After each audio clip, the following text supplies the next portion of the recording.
I remember that night, the night everything changed. I was sitting at the family dinner table. My brother lifted his glass. He smiled, looking right at me. "Here's to Jason," he said, "the broke one in the family." The room exploded with laughter. Uncles, aunts, cousins, they all laughed at me. I sat there, frozen. Every word cut deeper than a knife. I had once helped them. I had lent money. I had defended them when no one else did. But when I lost everything, they turned on me. They mocked me. They treated me like I was nothing. I clenched my fists under the table. I didn't argue. I didn't shout. I just sat in silence. Because silence can be louder than rage. That night, I walked out. The rain poured over me. The streets of Phoenix glistened under the street lights. Each drop of water felt like fire on my skin. And as I walked, I made a promise. One day I would return, not as their failure, not as their shame, but as the man they would fear. They thought they broke me, but they only sharpened me. Every insult, every laugh, every cruel smile. I carried them. I turned them into fuel. And tonight, I tell you this story because revenge is best served cold. Stay with me. And if you want more true revenge stories like this one, make sure you subscribe because what comes next will shock you. I wasn't always the family disgrace. There was a time when they looked at me with pride, a time when they said, "Jason will make us proud. He's the smart one. He's the one with vision." I believed them. I believed in myself. I built a small company in Phoenix, Arizona. I worked day and night. I thought success was only a matter of time, but success never came. Failure did. One mistake, one deal gone wrong, and everything collapsed. The money disappeared. The partners walked away. The debt piled up like a mountain on my shoulders. And the family, the same people who once cheered for me, they turned their backs. At first it was whispers. "Jason's unlucky. He'll bounce back." But the whispers became laughs. And the laughs became open insults.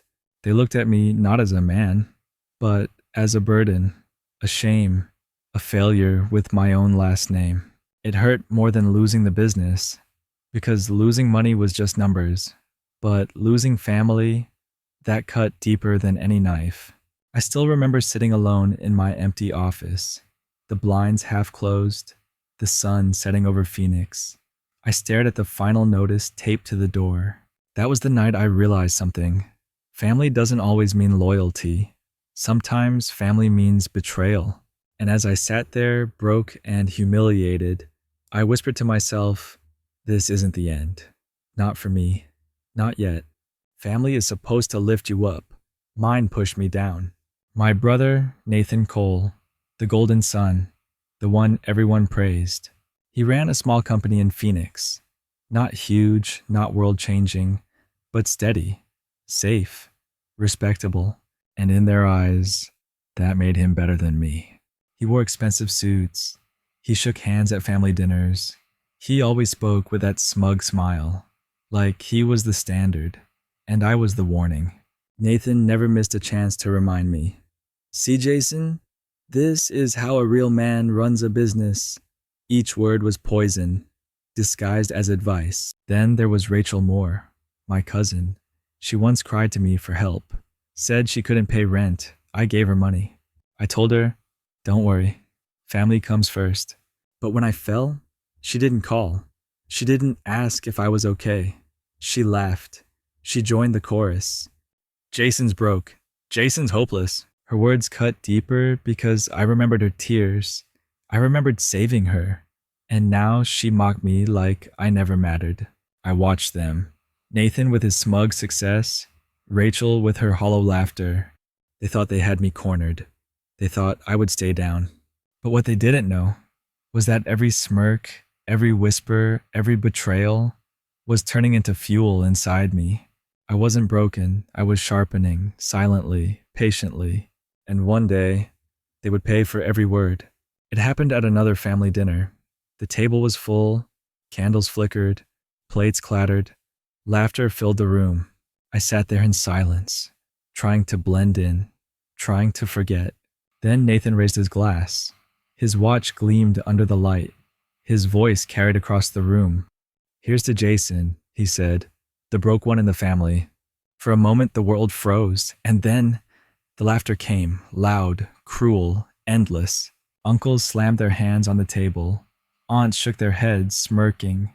Even Rachel leaned back, covering her mouth, pretending to be polite. But she was laughing too. Each sound was a blade, each smile another cut. I felt my chest tighten. My fists clenched under the table. But I didn't shout. I didn't argue, because silence can be stronger than rage. I stared at Nathan, straight into his eyes. He thought he saw shame, but what he really saw was calculation. Rachel caught my look. For a second, her laughter faltered. Maybe she sensed it. Maybe she knew. But the room roared on, and I just sat there, still, quiet. In that silence, I made a promise. One day, the same people who laughed tonight would not be laughing anymore. I couldn't stay another second at that table. Their laughter still echoed in my ears. It felt like chains tightening around my chest. So I stood up. No one noticed. No one cared. I walked out of the house into the night. The air was heavy. The sky cracked open. Rain poured down like punishment. The streets of Phoenix shimmered under the streetlights. Water pooled at my feet. My suit clung to my skin. Each drop stung like fire. I kept walking, 1 block, 2 blocks. No destination, just away. Away from the voices, away from the humiliation, away from the family that once called me their pride, and now treated me like dirt. I stopped under an old street lamp. My reflection stared back at me in the puddle, wet, broken, alone. For a moment, despair tried to drown me. A voice whispered, "Maybe they're right. Maybe you are nothing." But another voice cut through, colder, sharper, stronger. "No," I whispered. "I'm not nothing, not yet." I looked up at the black sky. The rain slid down my face like tears I refused to cry. That night, I made a vow.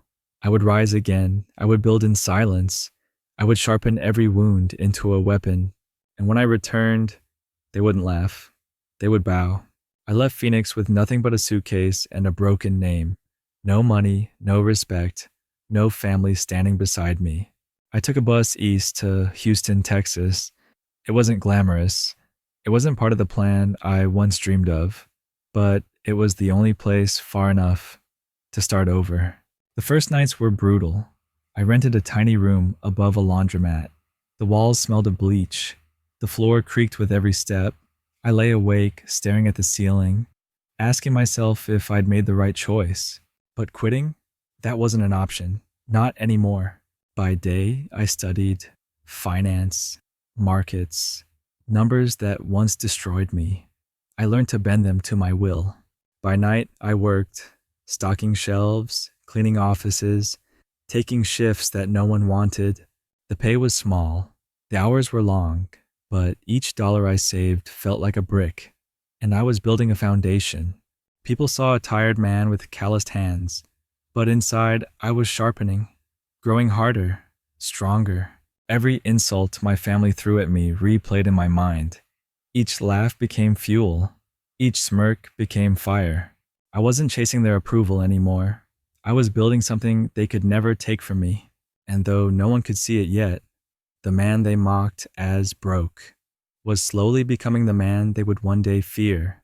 Months turned into years. Houston became my battlefield. By day, I drowned in books and charts. By night, I worked jobs that broke my body but sharpened my will. Most people saw a man barely surviving, but I was preparing, waiting for the smallest crack, a chance to prove I wasn't finished. And then it came. A small investment firm downtown. They needed someone desperate enough to take risks and disciplined enough to follow through.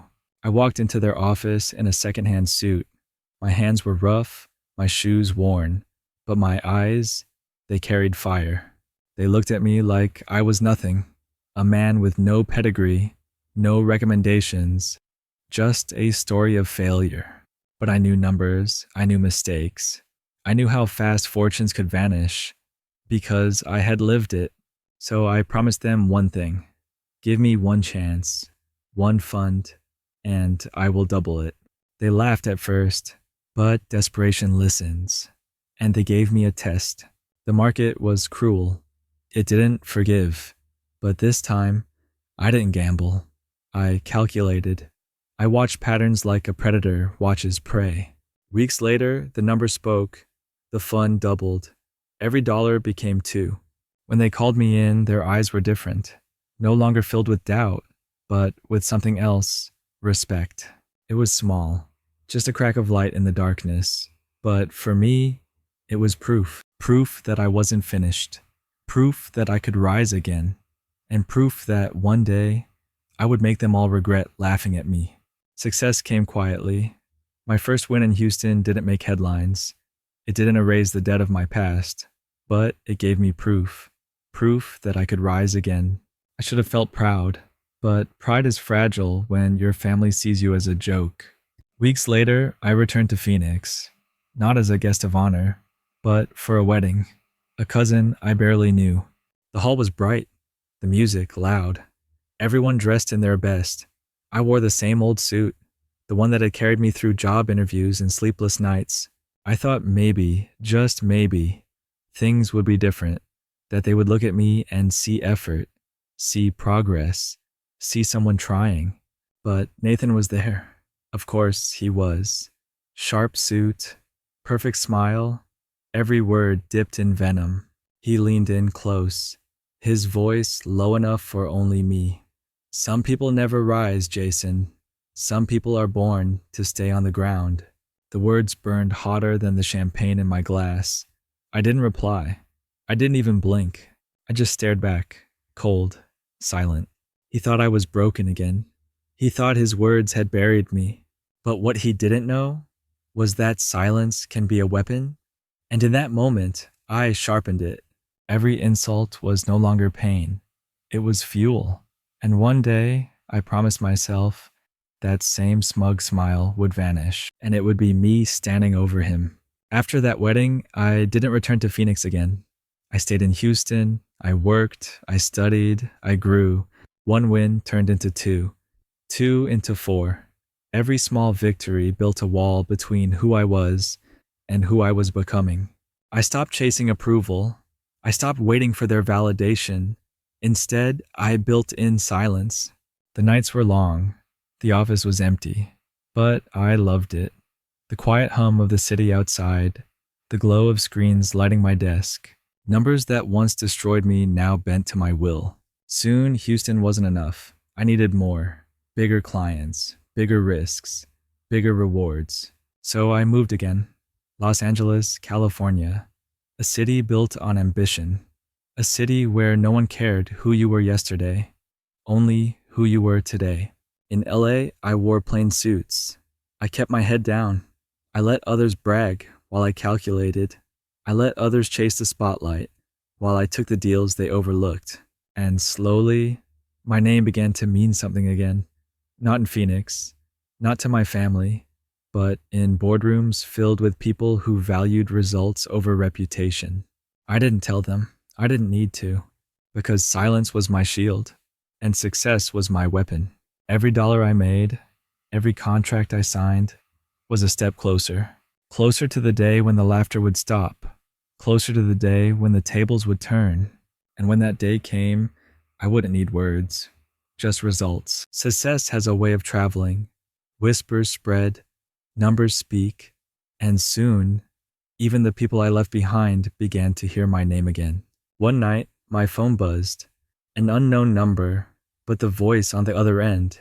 I knew it instantly. Rachel, my cousin, the same one who once laughed when I had nothing. Her voice shook. Jason, I need your help. I leaned back in my chair. The skyline of Los Angeles glowed behind me. Contracts stacked on my desk. And suddenly, I was no longer the broke cousin. I was the man holding the power. She confessed everything. Debt, bad loans, her apartment at risk, her life unraveling. I let her talk. I let her spill every detail. And all the while, I stayed silent. When she finished, there was a pause, a desperate silence, the same silence I once begged from her. Finally, I spoke. I'll think about it. That was all. No promises, no comfort. Just 4 words. On the other end, she broke down. I could hear her sobs. But I didn't flinch, because in that moment, I realized something. The tables had turned. The same people who mocked me now needed me, and their tears were the sweetest sound I had ever heard. Power isn't loud, it doesn't scream. It whispers, it waits, and then it strikes. By now, my company in Los Angeles was thriving. Silent deals, hidden partnerships, a network no one in Phoenix could even imagine. And that was the point. I didn't want them to know, not yet. One evening, a folder landed on my desk. Inside, documents about a property, a building back in Phoenix, owned by a holding group, but buried in the fine print, I saw the name. Nathan Cole, my brother. His company was in trouble, debts piling, mortgages unpaid, and for the first time, he was vulnerable. I studied the papers for hours. Then I smiled, because I knew exactly what to do. Through a shell corporation, I placed the bid. No one suspected. No one connected the dots. Weeks later, the deal closed. The property was mine, legally, silently. Nathan never saw it coming. He thought it was just another business transaction. But to me, it was the first strike. I didn't call him. I didn't gloat. I just sat in my LA office staring out at the city lights and whispered, "This is only the beginning." Because revenge doesn't start with noise. It starts with silence. And silence was my weapon. The day finally came. The deal was done. The papers signed. Nathan's company, no longer his. But he didn't know, not yet. They called a board meeting in Phoenix. Nathan walked in, confident as always. Expensive suit, perfect tie. That same smug smile I had memorized all my life. He took his seat at the head of the table. He believed it was still his throne. But today, everything would change. The doors opened. I walked in. For a moment, silence. The board members glanced between us. Nathan's smile faltered. His eyes widened. "Jason," he said, as if my presence was a mistake, as if I didn't belong there. But I did, more than anyone in that room. I slid the folder across the table. Ownership documents, contracts, signatures. And then I spoke, my voice calm, cold. "You called me broke. You laughed when I fell. But today, you answered to me." The room stayed silent. No one dared to laugh this time. Nathan looked at the papers, his hand shaking. His face drained of color, the smugness gone, replaced by something I had waited years to see. Fear. I didn't shout. I didn't gloat. I simply leaned back and watched him crumble. Because revenge doesn't always need noise. Sometimes it's the silence in a room.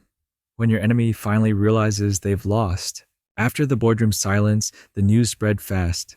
Nathan's empire was gone, and with it, the family's pride. But I wasn't finished. Not yet. Days later, my office in Los Angeles received an unexpected visitor, Rachel. She didn't look like the cousin I once knew. No fancy dresses, no laughter on her lips, just a woman on the edge. She sat across from me, her hands trembling, her eyes red, swollen from crying. "Jason, please, I'm drowning. The debt, the collectors, I can't breathe." Her voice cracked. The same voice that once laughed when I fell. The same mouth that whispered, "Jason's hopeless." Now she begged, "I know I hurt you, but we're family. Please help me." I studied her. The memories played in my head. The night she mocked me at the dinner table. The way she turned her back when I needed her most. I wanted to feel pity, but there was none. Only silence. Finally, I leaned forward, my voice steady, cold. "I helped you once, Rachel. When you cried to me. When you said family came first. And you repaid me with betrayal. Now, you want mercy?" Her tears fell harder. She reached for my hand. I pulled away. Because this wasn't weakness anymore. This was justice. I stood, walked to the window, and looked out at the LA skyline. Without turning back, I said the only words she would hear from me. "You made your choice, now live with it." People thought my comeback was luck, that I stumbled into success, that fortune finally smiled on me. But the truth? It started the night they mocked me. That dinner, that toast, that laughter, it wasn't just humiliation, it was ignition. I didn't walk out into the rain broken. I walked out armed, armed with silence, armed with patience, armed with a plan. In Houston, when I scrubbed floors and stocked shelves, I was already building. Every dollar saved was strategy. Every late night was preparation. In Los Angeles, when I signed contracts under shell companies, it wasn't chance, it was design. Calculated, precise. I wanted them blind. I wanted them smug. I wanted them so certain I was nothing, that they never saw me coming, and it worked. Nathan laughed until the day I took his company. Rachel mocked until the day she begged at my desk. None of it was coincidence. Every step, every silence, every sacrifice was part of the revenge. I look back at Phoenix only once, not to remember the pain, but to remember the promise. Because from the moment I left that table in the rain, I wasn't the broke one anymore. I was the architect of their downfall. And when the world finally saw it, it wasn't luck. It wasn't fate. It was me. Every move, every choice, planned from the very beginning. When it was over, I didn't celebrate. There was no champagne, no applause, just silence. Nathan had lost his company. Rachel had lost her pride. And the family that once mocked me now avoided my eyes. I thought victory would taste sweet, but it didn't. It was sharp, cold, heavy. I stood in the boardroom, the documents still warm from signatures. The same room where I had been erased from family conversations. Now I was the only name that mattered. I should have smiled. I should have felt triumphant. But what I felt was something else. Closure, not joy, not happiness. Just the weight of justice finally delivered. I remembered that night in Phoenix. The rain pouring over me. The vow I whispered. And now, standing at the top, I realized something. Revenge doesn't heal. It doesn't bring back trust. It doesn't erase the scars. But it does something else. It stops the poison. It cuts off the infection before it spreads further. I looked down at the folder in my hands. My brother's company, my family's legacy, now mine. I placed it on the table like a burden set down after years of carrying it. Then I turned and walked away because I wasn't the broke one anymore. I wasn't the shame. I was the boss they now feared, and that was enough. As I walked away from that boardroom, I didn't look back. The documents were signed. The laughter was gone. And the people who once mocked me now lowered their heads. But this story isn't just about me. It's about betrayal. It's about silence. It's about turning pain into power. Because I know I'm not the only one. I know someone watching this has felt the same sting, the same humiliation, the same betrayal by the very people they trusted most. And maybe you've dreamed of revenge too. Not with violence, not with rage, but with patience, with strategy, with a justice that cuts deeper than any insult. So I'll ask you, have you ever been betrayed by your own family? Have you ever been laughed at by the people who should have stood beside you? Tell me your story. Write it below. Because sometimes sharing your pain is the first step toward taking your power back. And if my story hit something inside you, if it reminded you of a moment you'll never forget, then stay with me. There are more stories like mine. Stories of betrayal, stories of revenge, stories that prove silence can be sharper than rage. Subscribe, not because I ask, but because you don't want to miss what comes next. Trust me, the next story might be yours.